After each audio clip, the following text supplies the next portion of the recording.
Welcome to a rainy summer Sunday here in Austin, Texas. My favorite type of Sunday is when it's like this because it feels slow and at ease. My Oura ring will tell me that usually my heart rate is higher on a Sunday. I think we can attribute that to the Sunday scaries, but today we're gonna try to make it not so scary. We're gonna try to get some things done. We are more than halfway through the year, which blows my mind. And if you didn't already know, I am on a no buy, low spend, whatever we're calling it for 2025. So the fact that I'm already halfway through it, like what is happening? And I thought today, since the vibes are so good, I would just bring you along for my Sunday reset. And there are a few things that I do every Sunday, but there are a few things that I wanna do today to also like reset myself for the week and also just like reset my mindset a little bit. So part of my every Sunday routine is the farmer's market. This Sunday I need to get my knife sharpened. It's been on my to-do list forever. I always build some time into my Sundays for obviously cleaning, laundry, doing the dishes, putting them up, etc. Not the most fun thing, but it is nice to reset for your week, obviously. And then I always build in some time for me to like do something fun or creative. And then part of my routine now is also resetting and creating a new question of the week at my community stand. If you haven't seen it, I did a little series over on my Instagram of how I built the stand and what I hope to get from it, but I change the question of the week usually every Sunday, and we'll do all of that stuff today in today's video. So let's get started. Now, this is a little bit sketchy to do on your bike because we have to take the knives to the farmer's market, but last time we did it, I just put them in here and strapped them down on the bike and hoped for the best. We need our bottles. I'm obsessed with the ginger beer from our farmer's market. And if you return these, I think it's $2 that you get back. So we always try to take these back. I've never had these sharpened. And they're not like very nice ones. They're just like, I think your average pruners, but I use them a lot. And I think it's about time to get them fixed or get them sharpened. This is a reminder that one of the things I wanted to do in 2025 as part of my big low spend, no buy challenge was take my bike anytime the trip would be less than 20 minutes instead of my car. And I have made really good on that promise to myself so that I could buy less fossil fuels. And this was just one example of that. I am really grateful for our farmer's market being not only close, but also the bike lanes to get there are just really safe. I always feel good about doing it. I got some drop-offs for you.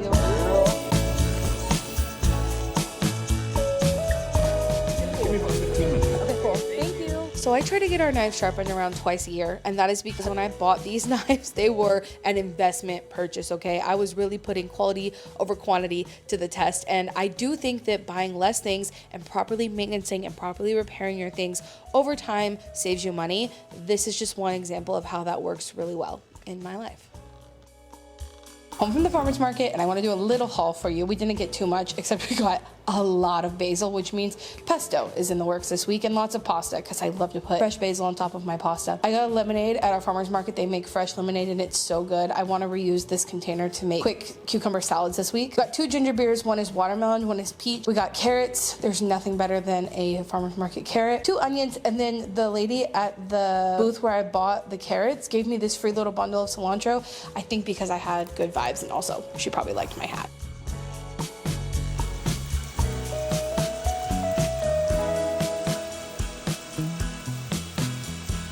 Okay, all this rain and humidity, it's not doing my hair any favors, but it's fine. Time for obligatory Sunday chore, which is dishes. I did thrift this cutie little coffee cup combo. Did I need any more ceramics? Any more coffee cups? No. Absolutely not. I have a friend who lives in Houston and she used to live here. She's been going back and forth a lot for reasons, and she always asks me, she calls it Shelby's Cafe, whenever she comes over, asks me to make her coffee. So I figure if I can make her a coffee in this cute little thing, it'll brighten her day, because let's just say the shitty things going on in the world right now are impacting her a lot. I thought that was cute, and plus it was only $3, so we take the tag off, we put it in the dishwasher. Okay, this is one of those things you don't really think about until you do, but did you know that a lot of dishwasher pods actually contain plastic? a form of plastic. That's why I'm gonna use Blueland's dishwasher tabs, because they are completely plastic free. Their packaging is completely plastic free. Blueland uses no single-use plastic. It may seem small, but it is just one more way to avoid microplastics, because the news about where they're being found is absolutely stunning. It's being found everywhere, and I would just like to remove myself from that, like, as much as possible. So this way I avoid plastic in the product, in the packaging, in the shipping materials. They're all compostable or recyclable, Blueland's packaging. And we love a brand that is kind to planet and people, especially being hypoallergenic is really important to me, because an asthmatic cat lives here. I feel like I need a sign like that on my door. An asthmatic cat lives here. Blueland doesn't have any parabens, any VOCs, any ammonia, no chlorine bleach. They're vegan, non-GMO, and cruelty-free. And the thing that really won me over about Blueland is that they are Cradle to Cradle certified, which is like the gold standard globally for circular supply chains, and it's really hard to get. I took a whole class on it in college. Okay, I respect the fact that they have that a lot. Oh, and also they're really affordable. You can sign up for subscriptions and save even more money, and so that you never run out. Plus, you can get 15% off of your order with the link in my description. And we can't just have products that are good for the environment, they actually have to work, which Blueland's products do. So let's throw this one in the dishwasher. It's an easy way to reduce plastic in your everyday routine without sacrificing performance. Okay, we have a little break in the rain right now, so I'm gonna go reset the community stand out in the front yard. I take this outside to gather the girls' eggs and then put them at the stand for my neighbors. We're gonna fog up. I know it's gonna fog up so bad. It's so humid because of the rain. Okay, hold on. I can't tell you how much putting our eggs out at the stand has encouraged people to talk to us. And I think there's like so much to be analyzed there. Obviously, the cost of eggs has become a huge topic of conversation. This is a bad idea, I know, but I'm just trying to get it done while it's not raining. There are so many. This is not even all the eggs, because I think that's where Douglas is right now, because I don't see her, has been laying eggs in the tomatoes, which is fine because the tomatoes are not producing. Yep, there she is. Let me show you. What are you doing? You're all wet, Dougie. Poor Dougie. You should go lay your eggs in the coop where it's not gonna rain on you. Honestly, I don't know why I thought it was gonna be chill to go out there right after the rain stopped. The humidity is not cute. But what I was trying to say about the eggs and putting them out there is that obviously eggs are a huge topic of conversation when it comes to affordability right now. Offering something that like we already have for free to our neighbors has really opened up a lot of lines of connection. It's just a good conversation starter, but it also makes me realize that communities are usually rooted in reciprocity, giving and taking, providing and asking for help. The eggs have been a beautiful way to do that in the neighborhood. I usually put out like 4 at a time, and I monitor it like on at least once a day to see if they're gone, then I'll put a few more out. I also give the girls one every time that I take them, but since Douglas is in the tomato bed laying her eggs, I'm not gonna do that right now. And also in my garden update that I did like a month or so ago, I said that I don't think the tomatoes are getting enough sun to fruit, and I think that that is the case, because a lot of people were saying maybe it's the nets over it that are stopping pollinators from being able to get to the flowers and pollinating them. I don't think that was ever the case, specifically because I had the tomatoes planted long before we put the nets on and they still weren't producing. And I think I am gonna plant things that grow in the fall more there, that need like less sun in the summer, and then by the time the fall gets here, the leaves do fall off of our pecans. So then they'll have a lot more sun, and that's the way I'm just gonna have to use those beds. Anyway, we're going to change the question of the week in the front. My camera's gonna fog up again. I'm just gonna have to give it some time to adjust, but I need to get it done. It just needs to get done. It's Sunday. So I take a picture of the question of the week right before I change it every time so that I can gauge what interests people more, what types of questions I need to ask to get the engagement. It's like being an influencer, but for your neighborhood. The winner of this question of the week, the question was, what's your favorite restaurant close to our neighborhood? And the answer, the one that won, is also my favorite restaurant. I also like to usually put up a little bit of information that like kind of is correlated to the question of the week. One is about if you have a connection with a business that can sponsor our newsletter, reach out. And this one is about how local businesses really build better community and have more connection and give back more. So. Oh, it's hot. It's so freaking hot. No, it's bad when I have sweat on my eyelashes. Ugh, I'm dying. I'm dying. I am dripping, and I've only been out here for like 5 minutes. It's disgusting. I feel disgusting. Like my arms rarely sweat, and I am, it is, ugh. It's gross. Okay, let's be done. I'm hot. I want to be done. I genuinely regret going out there, regret putting on my makeup, and I'm gonna take it off now. I'm gonna take it off before we do anything else, because what was I thinking? Wow. This is a corner of things I'm working on, okay? Act like it's not. Genuinely, the only reason I wear makeup is because I hate how red my skin is. And it's not even like a skin issue. Like, it's not something I can use skincare to resolve. It's just because I'm so pale. And I feel like my face looks so much more red even on camera than it does in person. And I hate that, but I can't live like this. We are entering the crafty / repair / project, whatever it may be, part of my Sunday. This week is repairing some old ceramic pieces from my grandma. So when I was in ceramics, I did it for like a year, maybe a little bit more than that, in 2023, maybe the beginning of 2024. And I stopped doing it because I actually just wanted to like participate in more mediums than just ceramic. And I started hosting craft nights at my house on the same nights I was doing ceramics. So yeah, I just kind of phased ceramics out.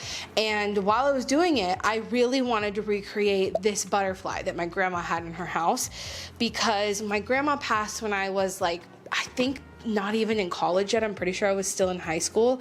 And I had no awareness of like how cool the stuff she had was. And when I was remembering this butterfly, I was like, surely someone has it. Like, surely someone in my family has it in storage or something. So I started asking my aunt, my cousin, my mom, and nobody even knew what I was talking about. And in the process of trying to find the butterfly and pictures of the butterfly and verify that the butterfly existed, my mom found these. This is a lobster and a crab. And all of these my grandma made herself.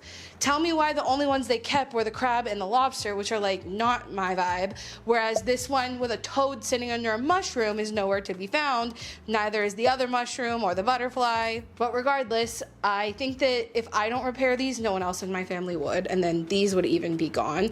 And I think they're pretty cool because my grandma painted all of these herself. I've been like thinking of a way that I could do it that it felt not weird to have these in my house, because it's just not my style. But my mom is moving right now. She's in the process of moving. Both of my parents are. They bought a different house. They sold their house, which has been a whole other roller coaster of emotions for me, because I lived at the house that they had before my whole life, and my mom's family lived there for generations. So yeah, I'm hoping I can give these back to my mom, all prepared and in better shape. So fingers crossed this works out.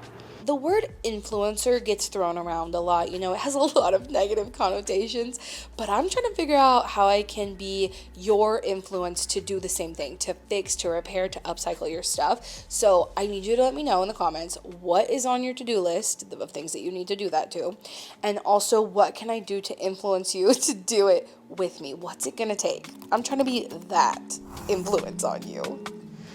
If I'm sitting on the floor with a jar of walnuts, you know what that means. Snack time. I'm just kidding. You probably have no idea what this means, because I didn't know. But my floor, well, pretty much the whole house has the same flooring. All of our wood floors are this, and it's real hardwood. First time in my life to ever have that. And my dad was here months ago, and he was sitting on this couch, and I think I've told you guys before, but he's disabled, and he can walk and like stuff, but he is very unstable. And so I needed to move this couch, and he was sitting on it, and I told him, don't worry about getting up, it's fine, because that was wild. Anyway, when I needed to move this couch to like just bring us closer together, I told him he didn't need to get up because this couch has never scratched my floor. But that changes obviously when someone is sitting on it. It's a lot heavier. My brain was, yeah. Anyway, someone told me that if I rub a walnut on the crack, it will help basically fill the crack with the oils of the walnut and supposedly help it be less visible. So that's what I'm gonna do. I'm gonna try it. I'm hoping for the best, but also it's not the end of the world. Like, I'm not really someone who cares about that kind of thing. I'm so curious if you are. I just think, like, who is judging me because I have a scratch on my floor, you know? And I don't personally care. All right, let's see what we got. Also, I feel like I'm just making a trail of nuts across my floor. The instructions said to rub the nut on it, let it sit for like 10 minutes, and then wipe it with a cloth. And honestly, I didn't expect a lot out of this, but this did a lot more than I thought it would. And I think it looks pretty good. My Monstera here is another thing on my to-do list. I've decided I'm gonna take a pretty massive step back from having so many plants in my house because a few reasons. Having so many plants is hard to keep up with, like in general. And then I think when we moved here, it got harder for me to keep up with all of them because I was focusing on the outside project. I know I've said that 100 times, but genuinely it like took over a lot of my time and my energy when it comes to taking care of my plants. And so I decided to start focusing on growing some of the plants that I do still have that are a lot lower maintenance, just taking a lot better care of them. And so my Monstera back there is one of those. This is one of the first plants I ever bought on my whole like plant loving journey. I bought her when we still lived in our garage apartment, and we moved out of that house in 2019. So that's at least 6 years, but I want to grow her up this column because this column is really tall and a Monstera has every capability of filling this column. I just need to figure out a way to do it right. And so I think the first thing I need to do, and the thing I want to do today, is get this moss pole like kind of attached to the wall and arrange all of the leaves and maybe trim stuff back so that it's all facing the right way to make its way up this wall.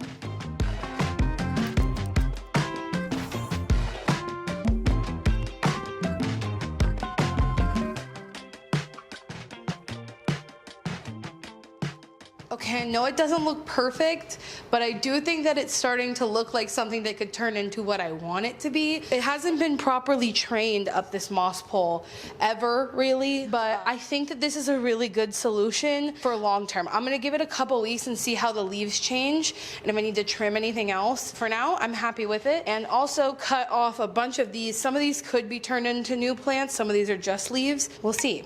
If this plant isn't like able to grow back or grow in a way that's like what I want, I can start a new plant and try to make it do its thing. We'll see. And as a bonus in the meantime, I have a very pretty thing for the other side of this table. This was always meant to have some kind of greenery there, but I haven't had anything recently. And this I still haven't finished. I want to punch needle some little bees and put them on there. Yeah, it keeps falling off of my list. I feel like I should do that today, but it's getting to be later in the afternoon now, and we are supposed to be heading to the library, so that's what we're gonna do soon.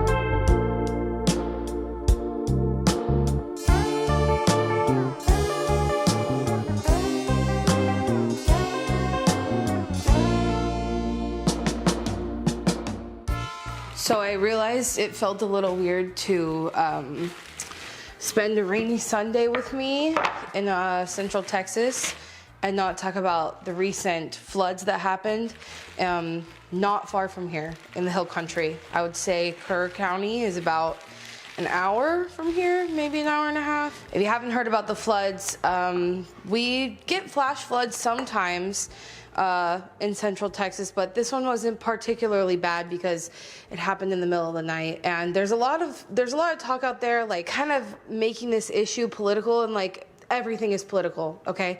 But I just want to say that I stand with every person who at this point has been the victim of increased extreme weather events from climate change. I stand with everybody whose government put profits over their lives, who put politics over their lives, and that literal people have now paid the price of people making those decisions with their lives. As soon as I found out about this, Madison and I went to volunteer at a donation drive, and I highly encourage you to find places to help donate. Some people have lost everything, not just like physical monetary things, but their families, and it's really devastating. I would love to go volunteer more, and I would love to encourage you to do that, but a lot of times when it comes down to emergency efforts like this, it's really hard to organize people. Like, there's a lot of boots on the ground trying to do work rather than just like organize efforts, and I'm sure more of that will be coming soon, but I just wanted to say I'll leave some resources in the description box, the ones that I've donated to. and that I would encourage you to do as well. I stand with every working class person who has been impacted by decisions made by people who have more power and wealth than they do. And I think it's really sad to see things like this happen, and for the climate conversation not to come to the front of the conversation, because it should, but that's the world we live in right now. But with all of that in mind, I hope you enjoyed spending my Sunday with me and my many outfits, because I was sweating from multiple things today and wanted to change my outfit so many times throughout the day. So I hope you enjoyed spending time with me. And it feels like an appropriate time to remind you to do your best and also advocate for the rest. I'll be here plucking basil for a while, so bye guys.